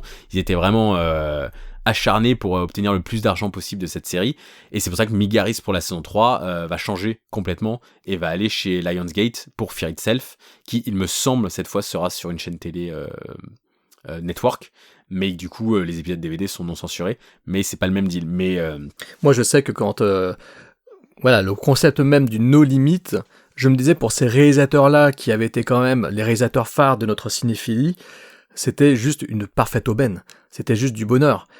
Après, je m'étais dit, voilà, il y a plein de noms que j'étais heureux de retrouver dans la liste, pour ma part, des noms que l'on adorait, que l'on idolâtrait, mais aussi beaucoup d'oubliés, des réalisateurs. Alors je sais pas si Mick Garris était suffisamment proche d'eux pour qu'ils soient présents, je sais que certains étaient prévus comme Guillermo del Toro. Donc voilà, il y a des réalisateurs, tu sais qu'ils n'ont pas été présents parce que ils n'ont pas pu, faute de problèmes de correspondance d'agenda, etc., ou même aussi peut-être de chamaillerie. Est-ce que tu en sais des choses là-dessus, toi ? Moi, je sais que donc ceux qui étaient vraiment prévus pour la saison 1, c'était Guillermo del Toro, Hideo Nakata, donc évidemment le créateur de Ring, qui n'est pas là, et donc c'est Takashi Miike qui a fait Audition, mais qui n'est pas non plus un grand maître de l'horreur, même si bon, Audition, mais à partir de quand on devient un maître de l'horreur, ça sera une autre question philosophique. Est-ce que c'est un seul film, est-ce que c'est 2? Nous ne savons pas.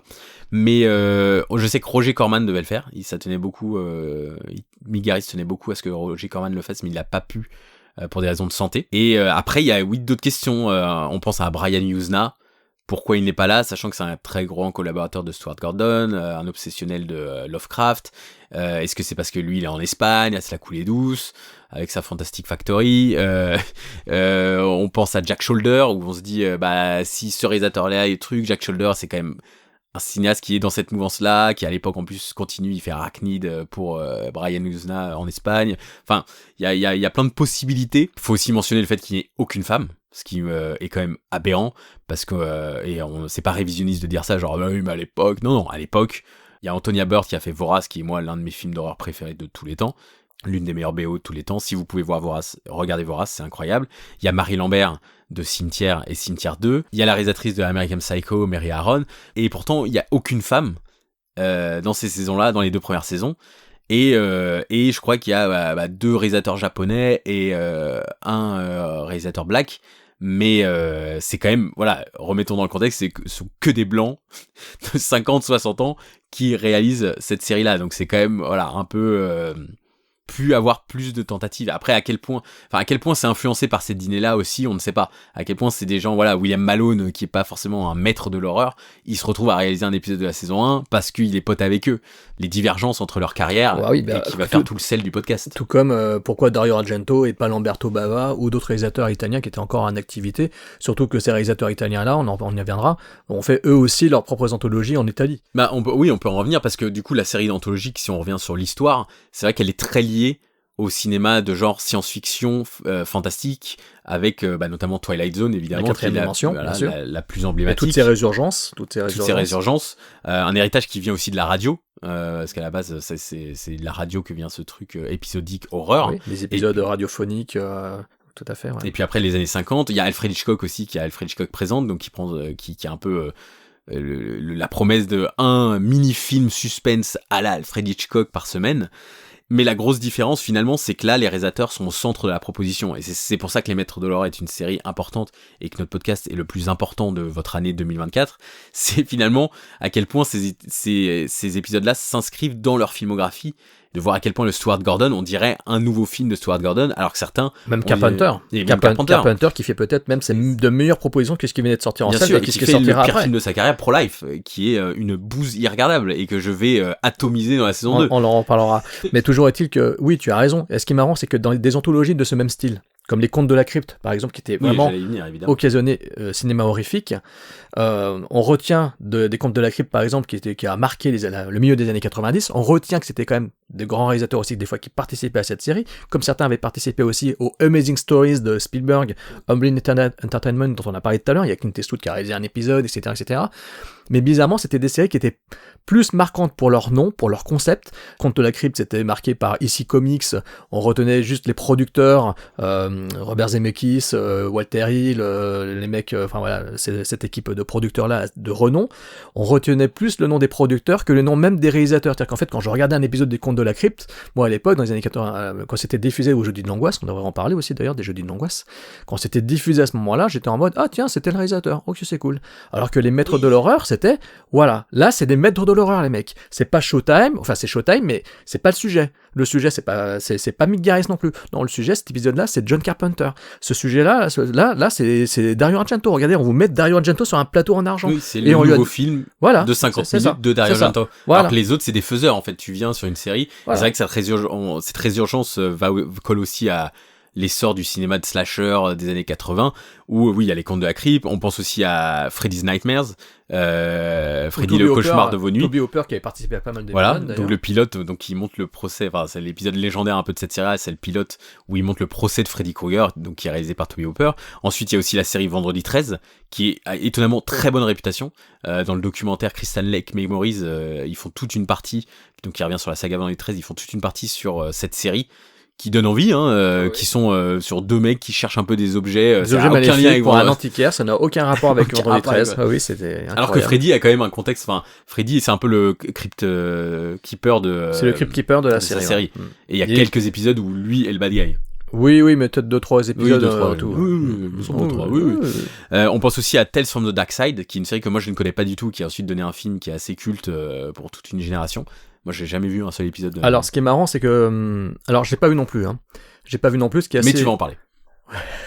Je vais en parler parce qu'il y a eu le long métrage de John Harrison, qui est un très très bon long métrage de cinéma omnibus, parce qu'on parle on parle des maîtres de l'horreur, on parle de ces séries anthologiques épouvantes, mais c'est aussi un peu on parlait des contes de la crypte, mais avant les contes de la crypte, avant la série télé des années 90, il y a eu les films de la Amicus, les films omnibus, ce que l'on appelait les films omnibus, dans lesquels il y avait un réalisateur, c'était Roy Ward Baker, c'était un réalisateur Freddy Francis, tout ça, Terence Fisher, il faisait un film à sketch avec un crypt keeper à chaque fois différent, donc c'était un voyageur dans un train pour l'un, c'était le train d'épouvante, ça je crois, il y avait le gardien de la crypte, il y a eu Frisson d'outre-tombe, tout ça, le caveau de la terreur, tous ces films-là, en fait, c'était c'était des films à sketch avec d'ailleurs des sketchs, certains qui pour le coup étaient assez horrifiques, assez bien foutus, assez stressants. Il y avait un côté slasher, il y avait un épisode slasher avec un Père Noël avec un Père Noël tueur.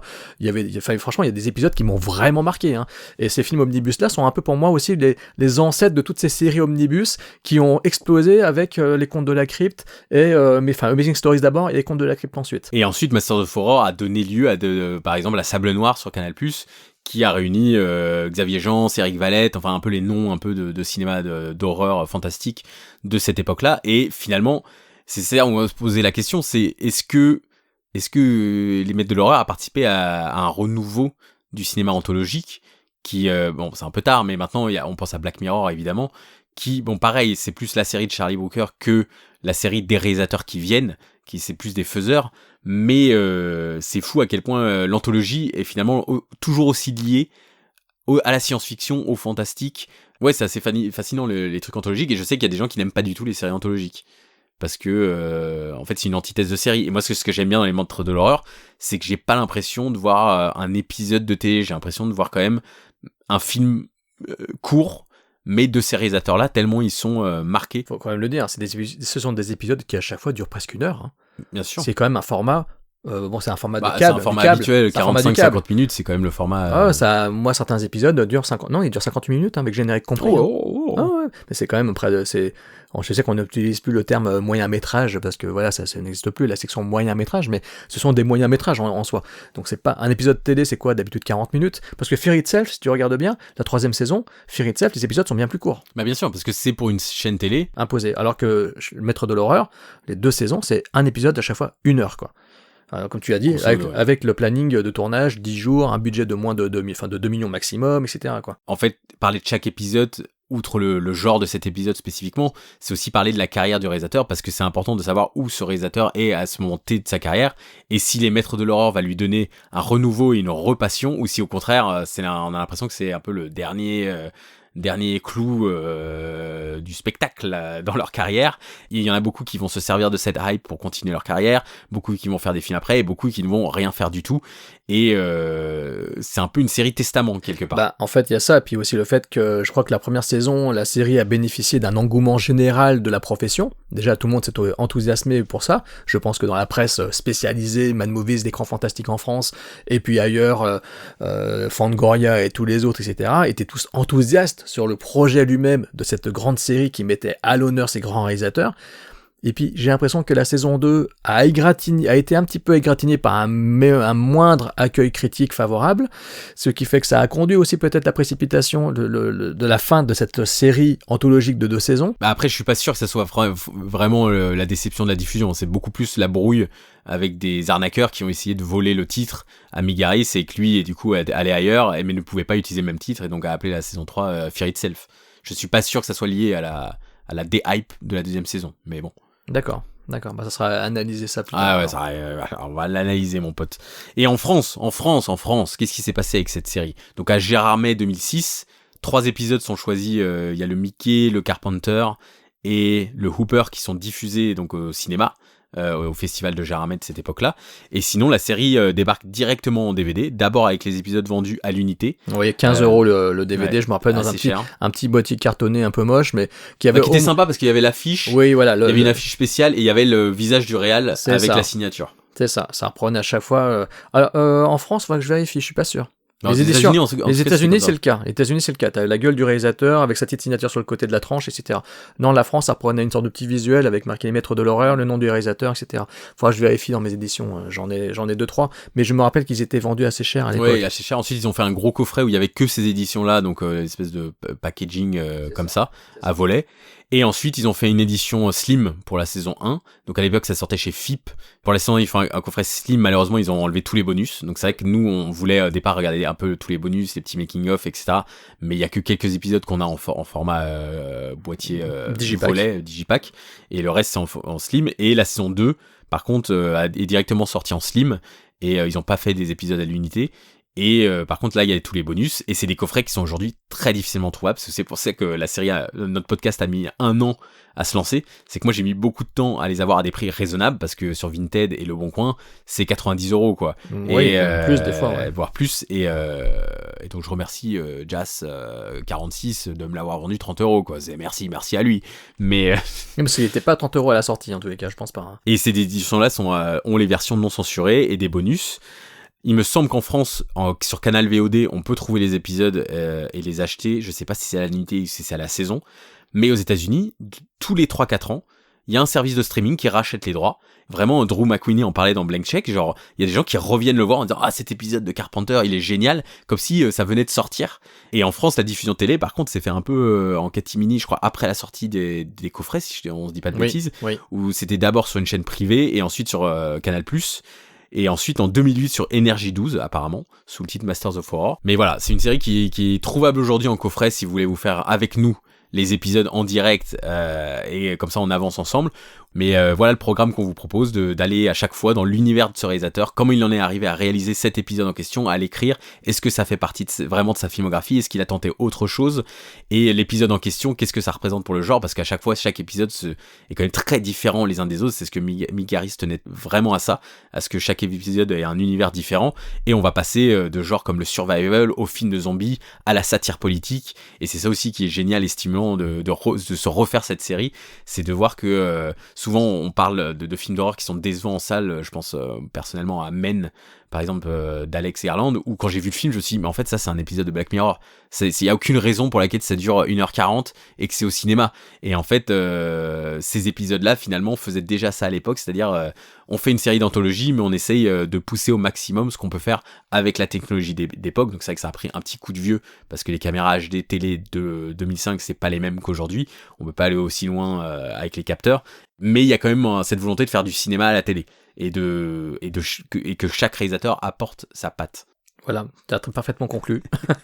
Donc voilà, merci de nous avoir écoutés pour ce long prologue, mais on tenait à installer les bases et ne pas se lancer directement. Donc on se retrouve la semaine prochaine avec le Don Coscarelli, le premier épisode, c'est ça, la qui était à la base le 3e épisode prévu, c'est le 3e épisode tourné, et il cherchait une entrée en la matière un peu plus détonnante que l'épisode prévu à la base, je sais pas lequel c'était peut-être le Stuart Gordon, et du coup ils ont poussé le Coscarelli en avant, en première diffusion. Qui a très bien marché d'ailleurs. Donc voilà, et puis je pense qu'on peut se laisser là sur le prologue. Ce qu'on peut annoncer par contre, voilà, le premier jeu de ce podcast, il y aura des jeux, il y aura des imitations. Non. Pas de privé de joke, tu m'avais dit. Hein. On fait pas des privé de joke par rapport à nos Non mais on a le droit de rester nous-mêmes. Non mais attendez. Oui. Mais... Oh non, je suis censuré. Voilà, on a un code Shadows, donc nous ne sommes pas sponsorisés encore par Shadows, on croise les doigts. Shadows, plateforme VOD qui s'occupe du cinéma d'horreur spécifiquement en France, et on a un code à offrir pour un abonnement. Je crois que c'est 1 mois offert, et on va l'offrir au tout premier qui commentera sur notre site internet. Le premier commentaire ever de notre podcast Les Maîtres de l'Horreur, produit par Oana Prod, aura le droit à ce code incroyable pour la plateforme Shadows. Voilà, un petit jeu concours pour ouvrir le podcast. Donc ouvrez vos bouches et vos petites mains sur le clavier pour vous laisser un commentaire. Ouvrez vos bouches avec les Maîtres de l'Horreur. Mon Dieu. Bah voilà, c'était Thibaut Turca et Jérôme Bouvier. Et on vous remercie de nous avoir écoutés et on a hâte de se lancer dans ce rewatch des Maîtres de l'Horreur. À la semaine prochaine. À la semaine prochaine, les amis.